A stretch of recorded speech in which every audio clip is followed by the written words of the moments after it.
and subscribe if you do. I want you to imagine that you're at a pretty average, everyday kind of diner. You're there with your mom. Your life really hasn't gone the way you planned it to go. Not really. You've spent the last decade or so in New York City. You've been trying really hard to be someone, not even someone famous. All you really wanted was to be famous adjacent. You really just wanted to be an assistant to someone famous. You just wanted to stand there and bask in someone else's limelight.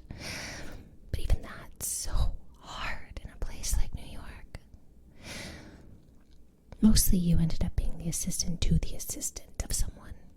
That's about as far as you got before your average life was just broken up by a call. It was 2 years ago. It was your mom. You thought it was going to be another normal conversation with her, but it wasn't. She tells you that she has cancer. It's breast cancer. She's very clinical as she describes it. She tells you the plan. She tells you the whole plan, really. Chemo, radiation, surgery. It should be okay. The odds look good. And she's so clinical about everything. She's so calm and ready. Like she has every step ready to go. But it crushes you. She's your mom. And that night, that's the final straw, because you hate it here, really. You've just been too proud to tell anyone. And really, it could have been anything. But your mom needs you. It could have been anything, though, really. Because she's sitting there at this restaurant, at this diner, and she's telling you, "Oh, baby, I'm so sorry I took up all of your time. Thank you so much for everything you did for me." She's cancer-free now. She doesn't have anything to worry about. The scans came back clean. She doesn't really need you. And she's letting you know that she appreciates it. But really, it's time for you to live your life. I'm so sorry for wasting your time. Like it's something precious, like she didn't waste 10 years living in a cramped apartment with roommates. They were always like 10 steps ahead of her. And now you just have to let her know, because, yeah, you could just accept it and just accept that your mother thinks that she caused this, but no, you can't let her think that. Because the reality is, you definitely wanted to help her, but you would have used any excuse to leave. It just wasn't the life for you. So you've been living here in your mom's apartment for the last couple of years, helping her out, helping her through a divorce too from your stepfather. Gordon still keeps in touch. He's always been such a lovely man. He's still your dad, and that hasn't changed. The divorce shocked him. He had no idea. He never saw it coming. Your mom pushed him away, too afraid to let him see her die. But that was still in the past now. Everything's clear. You've been working as a police dispatcher for the last few years. Gordon helped get you the job. He's a lawyer. Gordon's great like that. Super helpful. And you're at the restaurant. And you're in your uniform. And your mom's looking at you. And she stops you and she says to you, "You are magnificent. Because you are so uniquely you." And it's breathtaking. It's so wonderful. Everything stops for a moment. Then you're interrupted. There's two people coming over to say hi to your mom. A mother and her daughter. They're saying thank you to your mom for helping out her father, the woman's father, ages ago. Your mother is a speech therapist. She helps out a lot of people. And you're always constantly meeting people who are coming up to you to say thank you. And then suddenly, as you're tuning everything out, the woman's head explodes, and so does her daughter's. And the world is sharply back into focus now. Now everything is so sharp, you don't know what to do. You're just stuck there. You're just frozen in place. And there's a man, a young man, and he's waving around a gun, and he's yelling, and he's gonna shoot. He's a shooter. There's a shooter at the restaurant.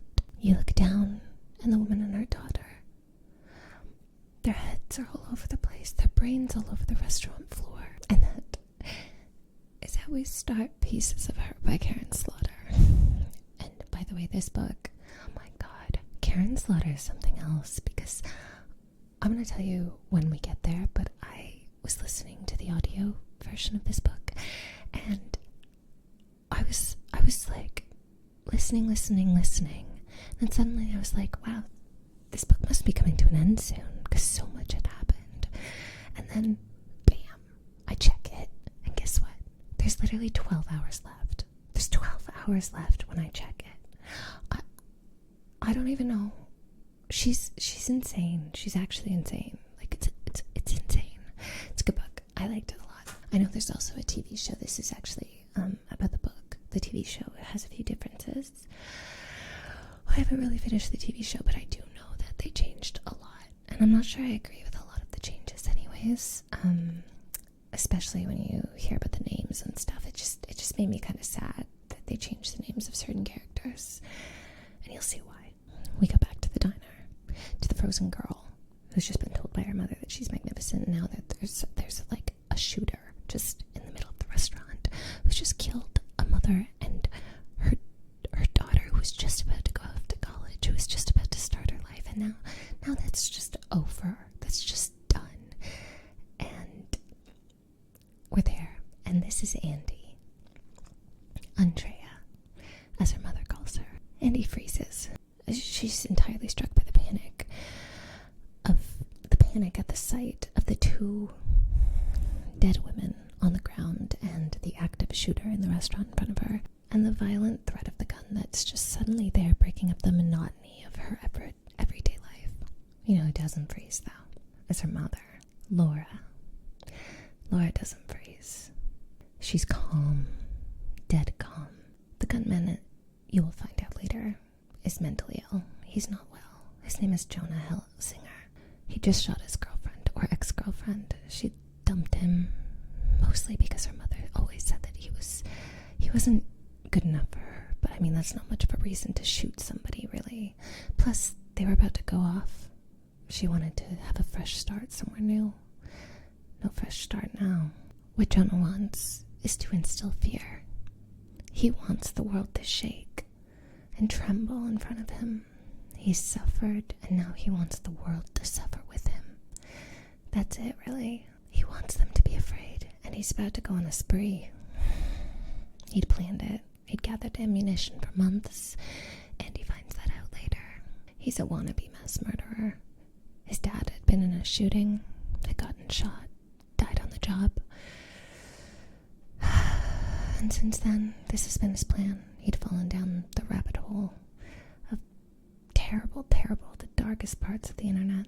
He won't get far, though. Not in this story, because Laura's moving forward now. And she's telling Jonah calmly to point the gun away from Andy and to point it at Laura instead. But he's not listening. He keeps waving the gun at Andy. See, he really wants to shoot Andy. He wants Andy to draw her gun, because Andy's a police dispatcher and she's in her uniform right now, and it does look a lot like the uniform for a police officer, but Andy is not a police officer. She doesn't have a gun. And Laura's telling him that calmly. She's not a police officer, but he doesn't care. He's still looking at her with the gun in her face, saying, "Draw your gun, do your job." He wants Andy to shoot him. And Laura's still there, calmly explaining to him that no, she's not a police officer. Point your gun at me. And Andy's still frozen. She can't even speak. This is what she gets like sometimes. She just can't speak sometimes when it becomes too much, when the world is too much. She just stops. She can't. And so her mom is there, trying to draw the fire away from her. And suddenly he's just so thrown by how unafraid Laura is of him that he does point the gun at her. "Do you want to die, bitch?"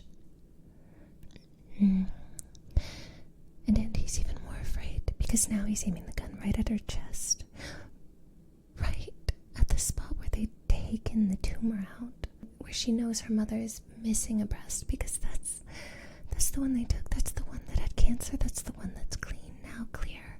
And it just is so unfair. All of a sudden, she's just overtaken by the unfairness of it. This woman survived cancer, and now he's planning on what? Shooting the spot that she survived. But Laura's talking. She's talking to Andy. And she's trying to draw Andy into her, telling her, getting her attention.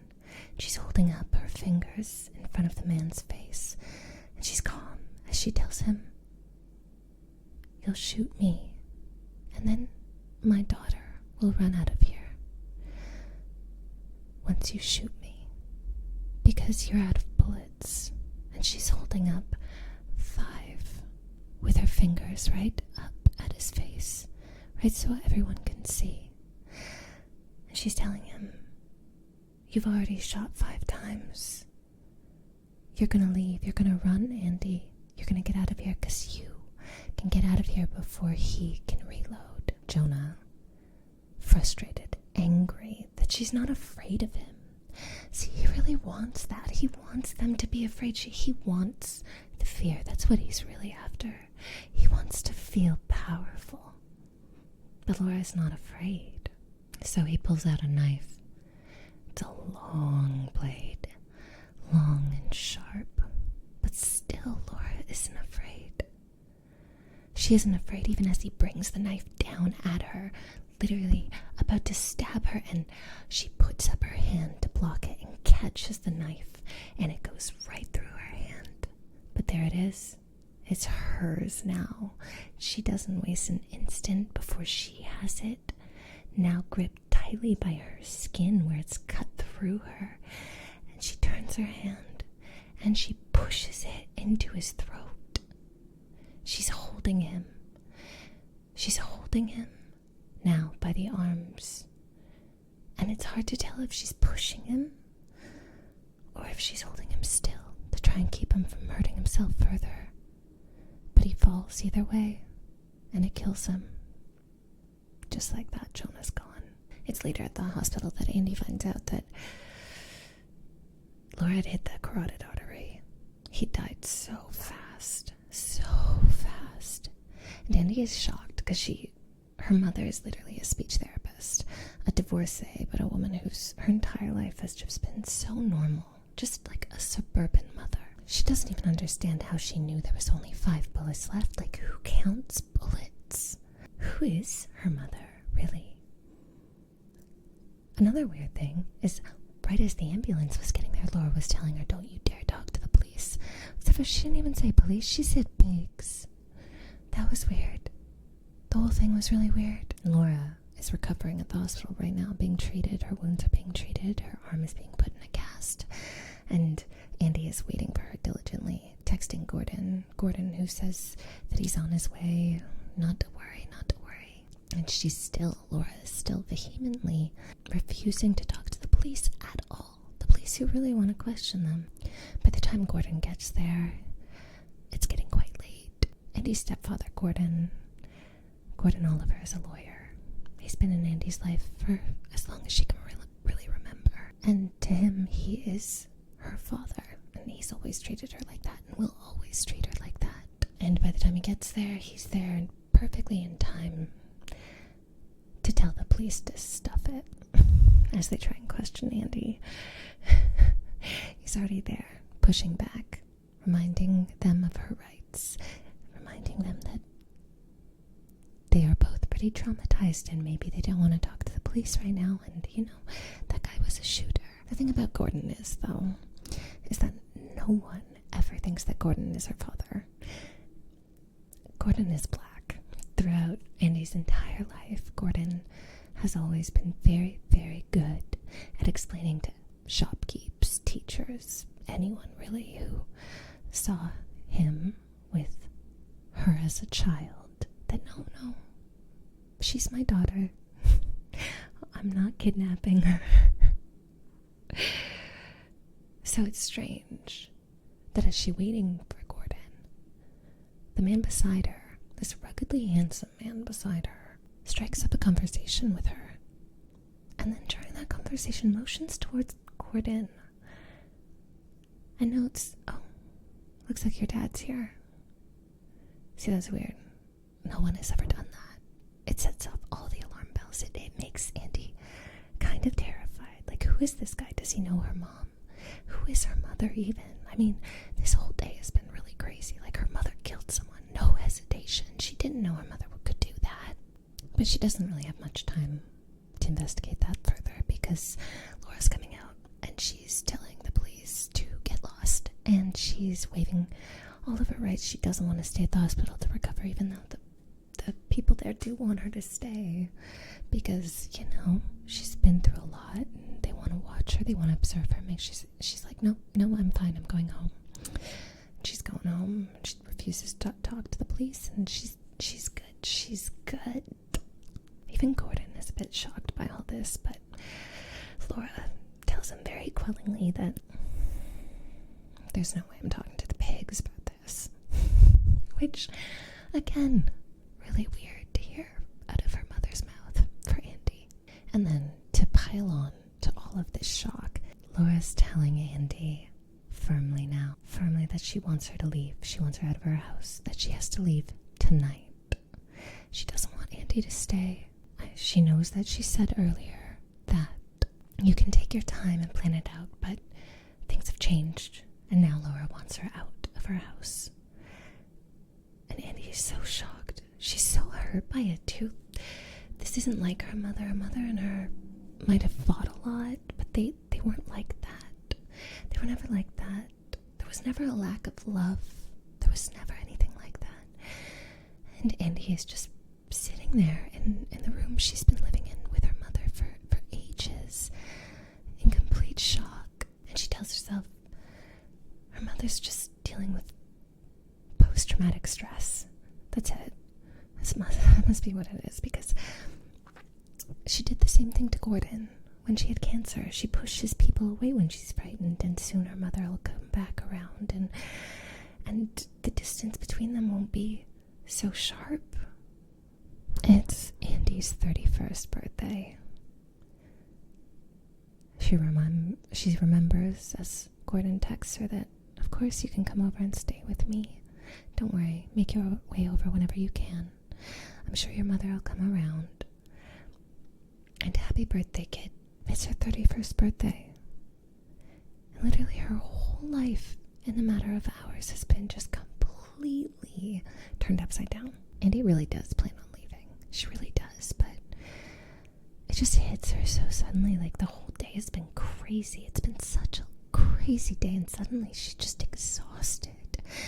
She's just gonna lay down for a second. Just a second. She wakes up and it's dark now. It's very dark, and she has not left like she promised her mother. She kind of panics as she realizes, oh shoot, no, I was supposed to leave today, and I'm late. And she rushes to leave.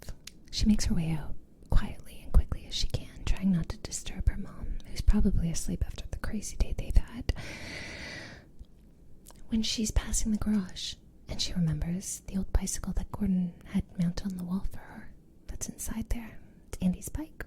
And she thinks, well, that's the easiest way to get to Gordon. It's super fast. It's really dark. It's probably a lot safer than trying to walk all the way there. So she makes her way into the garage. It's really dark in there. There's no lights, and she's trying to get the dang thing off the stand that Gordon had put up there, and she's just so frustrated by it when suddenly there's a man outside the garage, and he's peering in, and she freezes, suddenly terrified. She thinks maybe it's the man from the hospital, but no, he's too short. He's too short and stocky. It's someone else, and he's looking around, and she just freezes. And she's sure he can see her, but nope. Nope. He seems like, oh, must have been the wind, and he walks away. Back inside the house. Andy immediately goes for her phone, which, oh dang, in her rush to leave, she'd forgotten it upstairs in her room. She strains and strains her ears to pick up any sound from inside the house, terrified of what to do next. And she hears mother's voice is talking.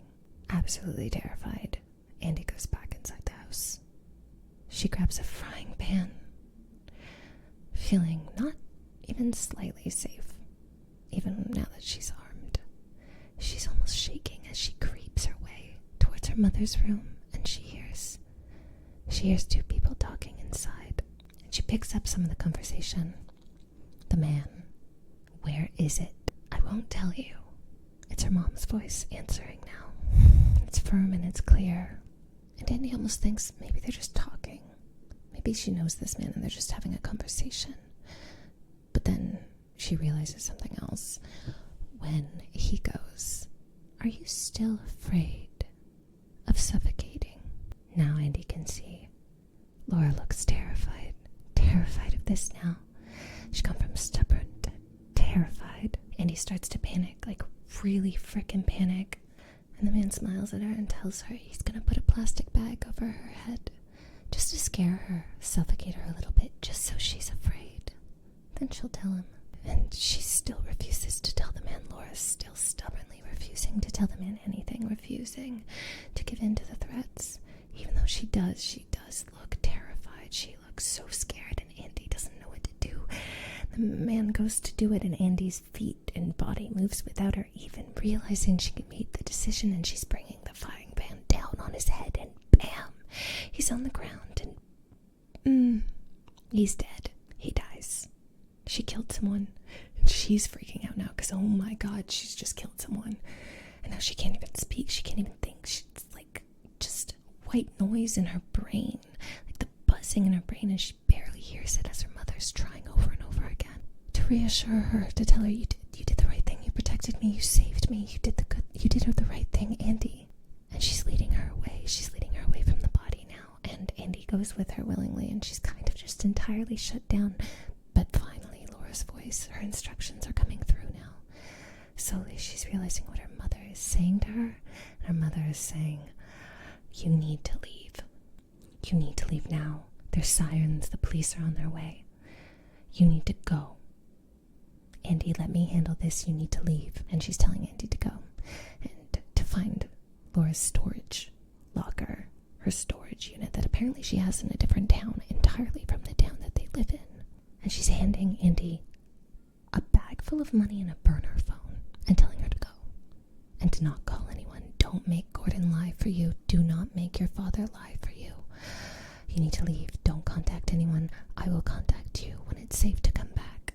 And as the sirens and the police finally make it to the front door, Andy is leaving out the back door, running out into the night, sneaking her way around the house, praying not to be caught. And she isn't. No one sees her. They're all focused on the front door, seeing what happened at the house. She's circling around to the neighbor's yard, her mother's neighbor's yard. And there, in the driveway, she sees two cars parked. She barely makes the decision between the two. Both have their doors unlocked. Both have the keys right there, easy to take. And so she takes one. She leaves the other. It has a magnetized bumper and cardboard on the headlights, and Andy realizes this is the car of the man she just killed. This is it. This is his car. The man who had been torturing her own mother for information. And by the way, this is about the time when I checked the time, and I was like, oh my god, there's still 12 hours left of this entire book. She has a few close calls, and she almost gets spotted a few times by the police.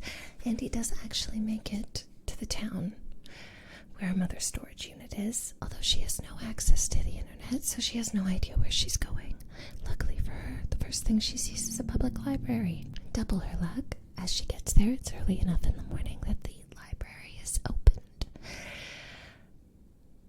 She makes her way inside, feeling guilty as the librarian has to let her in so early, and offers her some coffee that she's kind of not sure she should take because, she doesn't pay taxes in this town, and so technically she doesn't really get to have the coffee or really use any of the services. But she makes a quick Google search, and wow, storage unit right behind the library.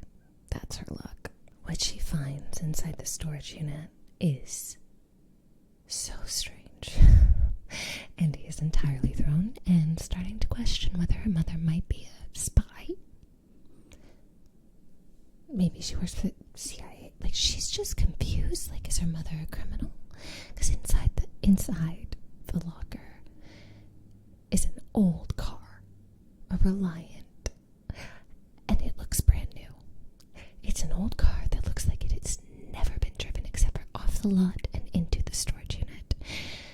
On top of that, there is like $250,000 in cash just there for Andy, I guess. She also finds fake IDs. All the photos are of her mom. The IDs are Canadian. Literally Canadian. Which is just so strange. On top of that, the license and registration for the car is Canadian plates, Ontario plates. And they're up to date. They're not even out of date. Her mother's been keeping them up to date. Like, she's just been keeping this escape plan going for a long time, apparently, because the Reliant is brand new. It's absolutely earth-shattering. On top of that, she finds a bunch of pictures that are obviously doctored, and she realizes, oh my god, all the pictures I had with who she said were my grandparents, they were all fake. These aren't my grandparents. And now she's just entirely thrown, because who the hell is her mother? Who the hell is Laura? So her mother had told her to go to Idaho after picking up this stuff. But Andy literally can't take this. Like, she needs to know now who the hell her mother is. So she decides, you know what? I'm not going to go to Idaho. Instead, I am going to track down Paula Kunde. Paula Kunde had been a name she'd overheard the intruder and her mother talking about. They'd only mildly discussed her, how she was in Austin, Texas. And so Andy decides, that's where I'm going to go. I'm going to find out more about who the hell my mother really is. Now, we should also mention that. Now I'm just going to mention real quick that the book is actually written in 2 different timelines. One is in 2018 with Andy in present day. That'll be our present day. The other one is written in 1986, and both of them take place over about the span of a week. So all of this kind of happens in the span of a week. So it's in 1986 that we're about to start learning about who Laura is. And let me tell you about Laura. Laura Juneau is terrified currently in 1986. Her palms are shaking. She's sweating as she hands over a fake ID to a security guard at a convention she's attending under a fake name. This is all taking place in Oslo,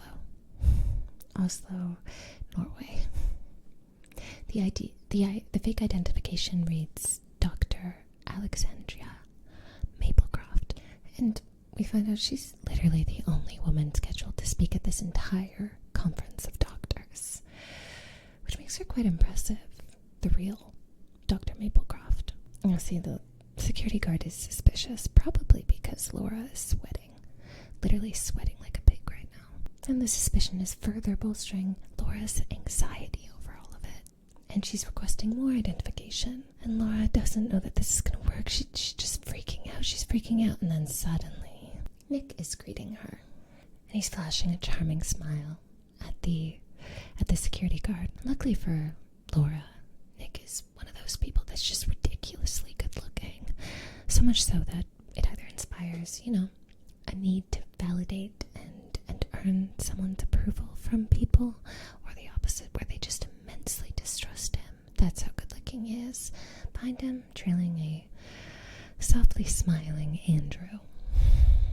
As always, Andrew looks wonderful, but just not as handsome as Nick. Literally, that's what it says in the book, okay? Those are the author's words. Andrew is not as handsome as Nick, but he's still very handsome. It takes the both of them.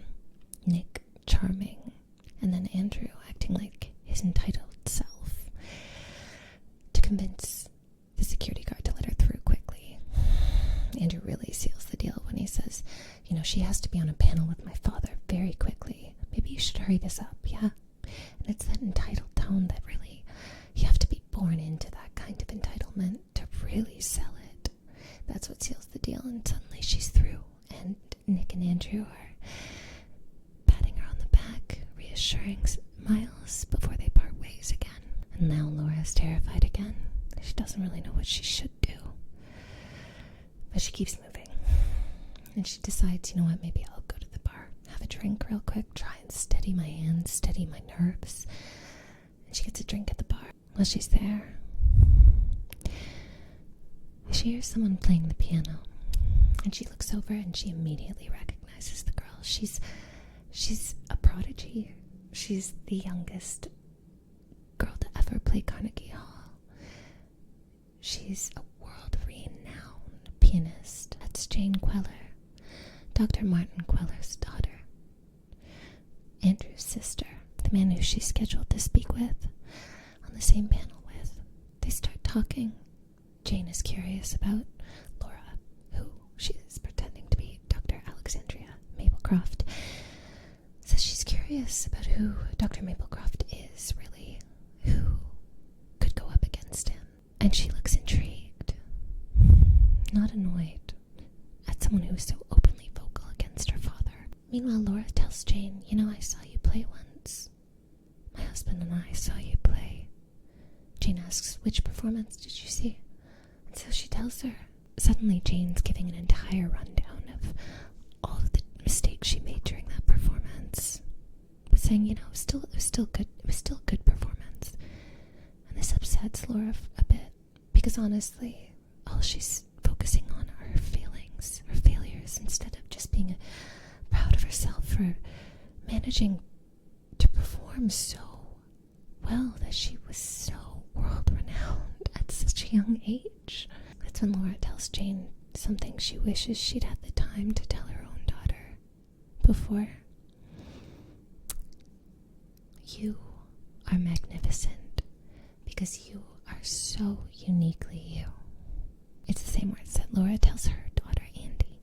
Laura has to get to the panel as Dr. Maplecroft, but before that she stops in the washroom, as they'd planned it. Nick and Andrew and her, as they'd all planned it, their group. She goes to the stall. She checks behind the toilet and she finds a bag, like they planned, taped there. She takes the bag with her.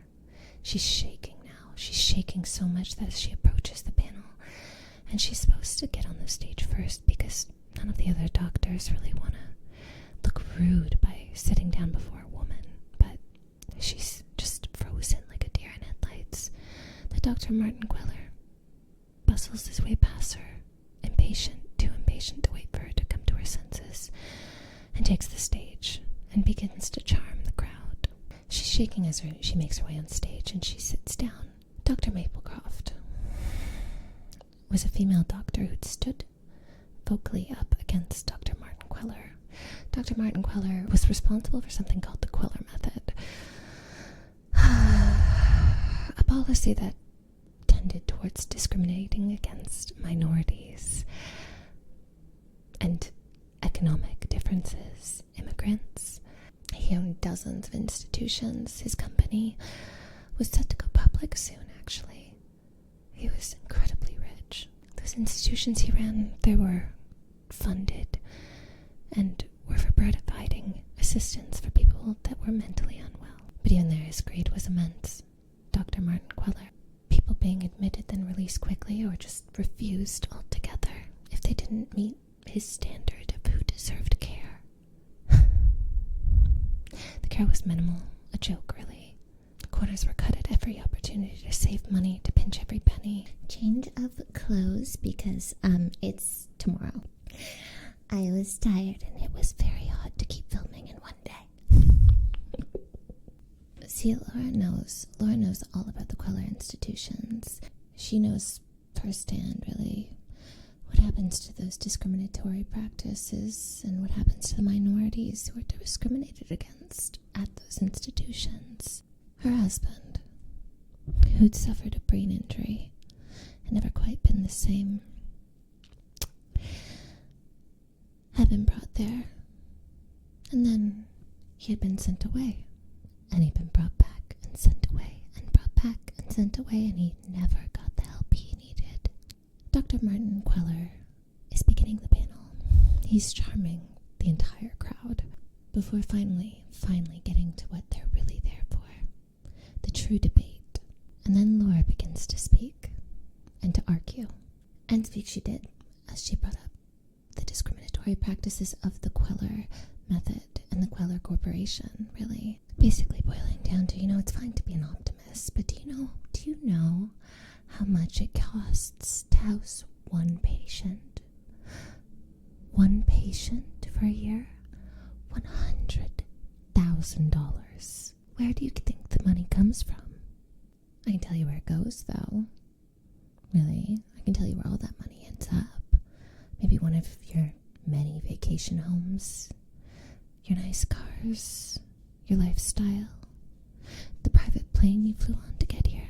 And it's all striking a chord, really, because he's getting defensive now. Dr. Martin Queller is getting defensive, and Laura has him. She knows she has him, he just doesn't see it yet as he defends himself.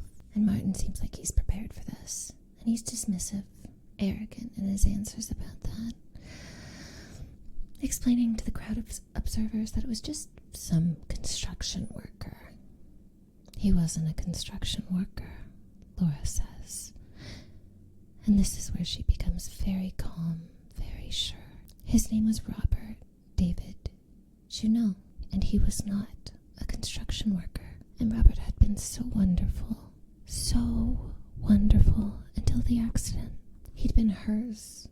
Laura had loved him, and he had loved her, and they'd loved their 3 children. And Robert had needed help. Help he'd never gotten. Help that the institution was supposed to be providing. But it never did. The Queller institutions just kept turning him out onto the street, switching locations each time. No real help at all. Releasing him back to her when he was still unwell.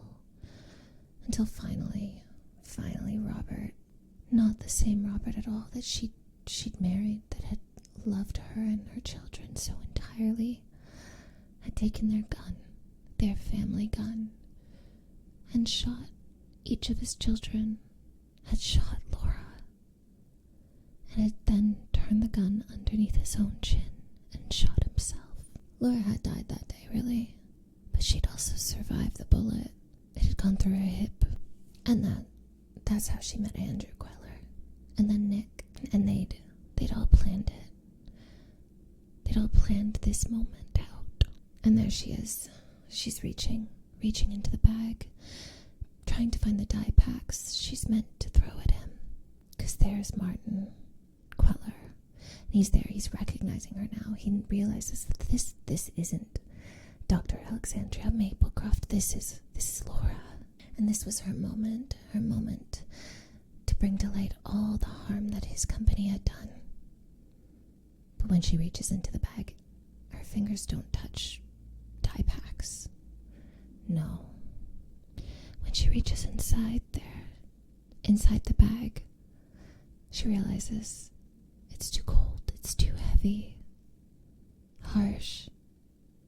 She pulls out the gun anyways. She pulls out the gun and she points it right at him. Her eyes meet Jane Queller, Martin's daughter, in the crowd, and she mouths a quick "I'm so sorry" as she blows her father's brains out. Then she turns the gun on herself, and she follows her husband. Jane Queller had watched her father's brains explode right in front of her. So had Andrew, really, her brother, and Nick, her boyfriend. They'd all been there to witness it firsthand. That had not been the plan. The plan that they'd agreed to had been dye packs, something that would have embarrassed and humiliated Martin, something that would have made a statement. Their plan had not been to shoot him. Someone had switched the dye packs out with the gun. Nick had still been pleased, though. Like this had always been his plan, really. So much more notoriety for their group. With Martin dead, it was such a bigger statement than just dye packs would have ever made them. And on top of that, Laura's now a martyr for their cause. Jane had felt guilty, though. Guilty and terrified. Wondering if they had made the right choice, if this was okay, if maybe her and Andrew had been some way, but then Nick's there. And Nick's showering her with love. But meanwhile, Andrew and her are getting more and more terrified and anxious as the days go on, and the NSA and the FBI and the CIA, all these different government agencies, descend on their home to question them over and over and over again. And each time they just stick to their stories, like Nick said. Nick told them to just stick to the same story, tell them the same story. When you lie, just tell them as much of the truth as you can, then you won't forget it. They'd practiced it, rehearsed it so many times. But it was strange. It was so strange how they just kept coming over and over and over again. And now there's even more pressure with the statement that Nick had sent to the papers. The statement that read, the Queller Institution must pay $1 million to them, to their group, the Army of the Changing World, as well as make a full apology and take full acknowledgement and accountability for their actions, which led to the death of the Laura Juneau's family. Today it was the FBI. 2 agents, like there'd been agents all week, asking them the same questions, but this time it's different. See, this time, they seem like they already have all the answers. Like they're just going over it. Like, yeah. You flew out of East Berlin because it was cheaper. I get it. We already heard all that. And something's different, and Jane can tell. And she's like sick to her stomach about it. Like something is different this time, and she's more anxious, and she doesn't know if it's maybe the baby. Yeah, Jane is pregnant now. She's pregnant. It's Nick's, but she hasn't told anyone. She didn't want to tell anyone. Not after what happened last time. Why, East Berlin? Well, she says I was there for work. That's not entirely a lie, but Nick had told her to go to East Berlin. It was Nick who'd sent her there, sent her away. And she always listened to Nick because Nick's life had been so hard before she'd come into it. His mother dead, his parents dead, only grandparents who'd sent him away with hopes of him making a better life for himself. And Nick just couldn't trust people. Most of his life, people had used his trust and betrayed him. That's why Laura always did as he asked, because she knew what it was. It was a test of her loyalty. And she didn't mind it because she wanted to prove to Nick just how loyal she was to him, how much she loved him, how much she'd do anything for him. So when she was in Berlin, she did what he asked. She went to biker bars by herself, which was incredibly dangerous, but she did it anyways. She filed fake police reports with the police because he'd asked. He said, it's to make sure you're ready when it's just like a practice run. It's all practice for when we do the real thing. But Laura knew better. But Jane knew better. She knew that they were tests of her loyalty, and she passed them all. And as these agents are running through all of the questions they've been asked over and over and over again all week, Nick finally comes into the room. And as he always does, he brings all the attention onto himself. He always had that ability to walk into a room and just light it up or dampen it. He was one of those people. And so, the 2 agents do pay him attention. They don't seem very impressed with him at all, actually. Far from it. They go through his personal history. Dead parents. Sent here by your grandparents. And it's the same answers. He's told all of these agents, and it's the same story. It's his life story, but then the agents do something else. And I ask him, you sure about that? You sure that's why you came here? And then Jane knows. She can see in an instant that Nick is rattled. Something's rattled him, and she has no idea what. But it makes her stomach clench. Suddenly he's tense, and he's angry, and he's storming out the door. And Jane doesn't want him to go. Oh my God, no, shoot. The anxiety hits her like a ton of bricks, and she's just praying. He doesn't, and he's gone. Left the house. house, and she can hear the car pull away, and he's literally leaving. And she doesn't even want him out of her sight, let alone driving away from her. And suddenly she needs air. She needs to be away from the agents too. She needs a second to just breathe. And she gets up and she leaves, excuses herself.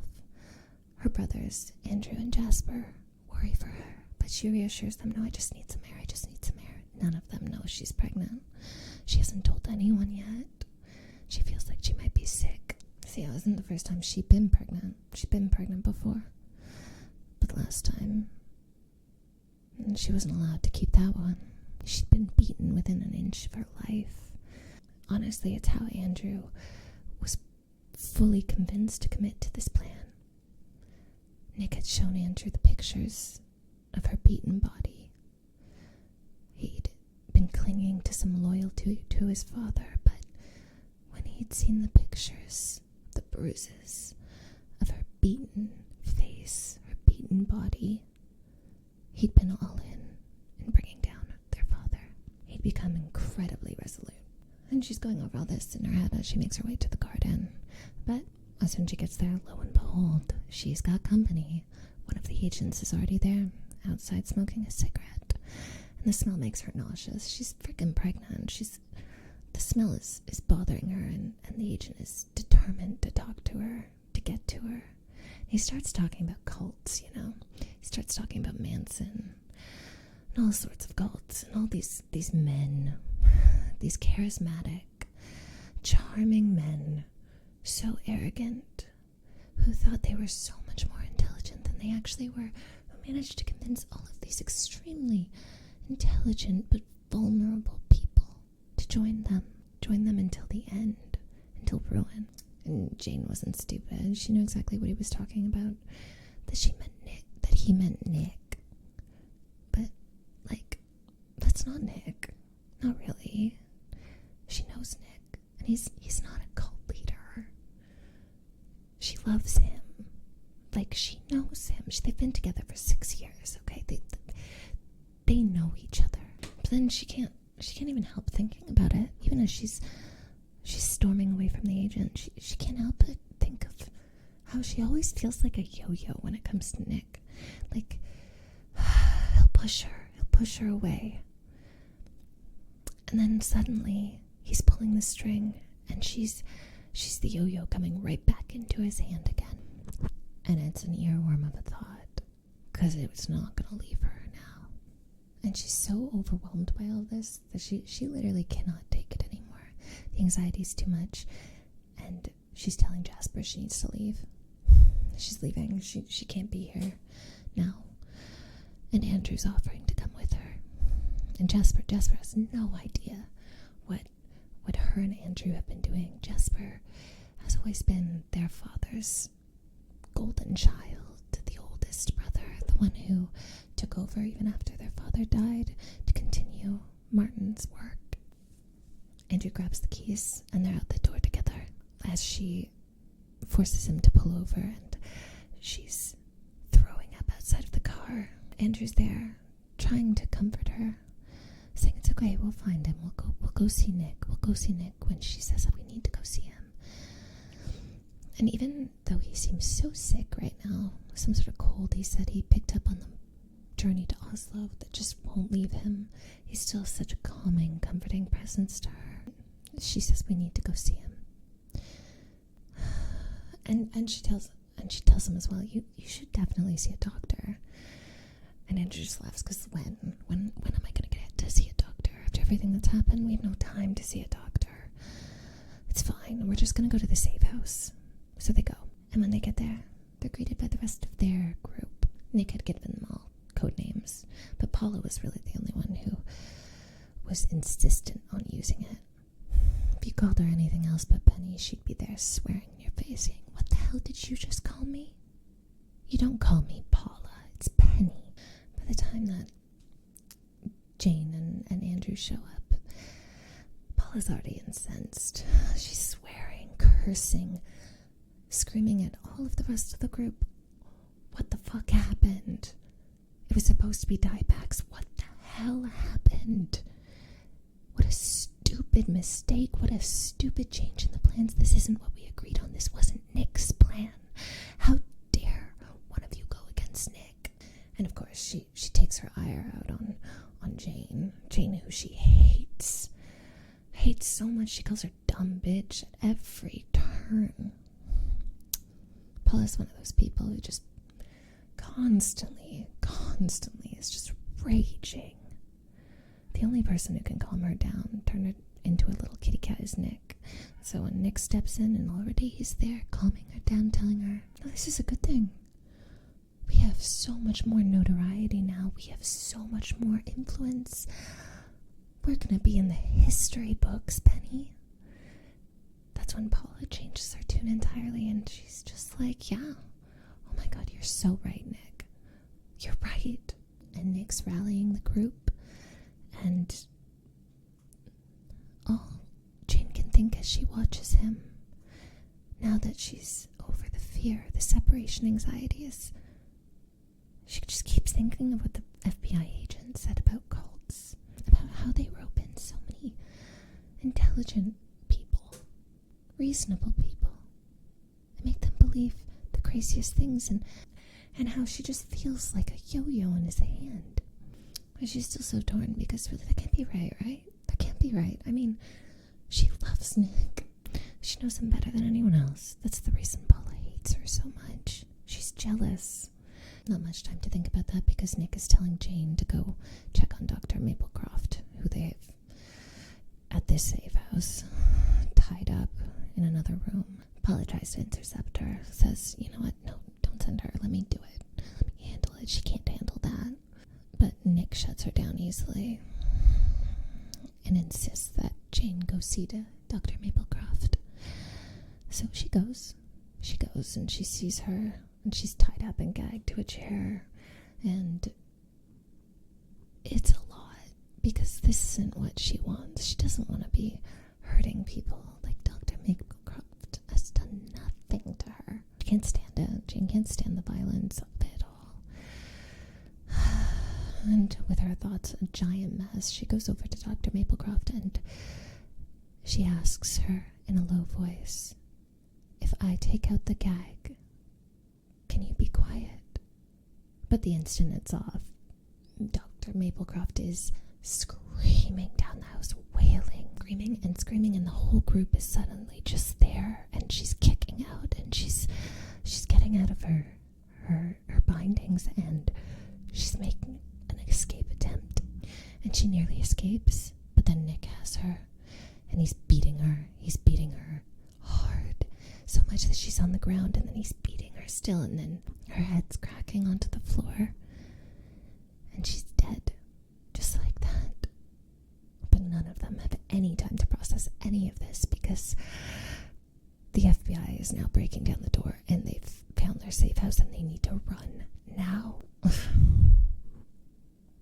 And it's back in 2018 now, and Indy's on her way to Austin.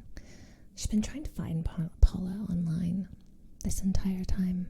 There are a lot of Paula Kundes in the world. Honestly, she's exhausted. She is extremely exhausted. She's not slept properly in what feels like ages. She's been go since the shooting. God, since she killed the man. Andy was not prepared for this. She finally gives in, and she pulls over at a motel she passes by. She literally almost passes out at the front desk. Actually does pass out in the restaurant. After she's already checked in, she goes to eat because she's starving too. And she falls asleep there until she's kindly woken up by the elderly lady who checked her in. She's saying to her, oh dear, don't worry, I just thought I'd let you sleep a little. You seem so tired. Brought all the food up to your room. Don't even worry about it. Why don't you go upstairs, eat some food, and fall asleep there? So she makes her way upstairs, and she does sleep. But by the time she wakes up, it's quite late. And now Andy's a bit bored. She doesn't really know what to do with herself. She doesn't want to leave yet. She might as well stay in her motel. She looks across the street, and there's a bar. Andy goes to the bar. She figures, why the hell not? Who's gonna know me here? It's inside the bar that she spots a man she recognizes as the tall, rugged, very handsome man who somehow knew that Gordon was her father. And he sees her too and he approaches. His name's Mike. And Andy is on edge, obviously. Now she's like, okay, what the hell? Who is he? Has he been following me? But he keeps chatting her up. And then he goes and he turns to her and he says, are you following me? Are you stalking me? She makes an excuse for why she's there. And he lets her know that he actually lives here. And honestly, she kind of believes it because the bartender seems like he knows him. Like, he's really friendly, super friendly. He shows her a driver's license. She glances at it quickly, and it does feel a lot better, seeing just a little bit of identification. Later, she'll realize, oh, God, I really didn't take a long time to look at it. I just kind of accepted it.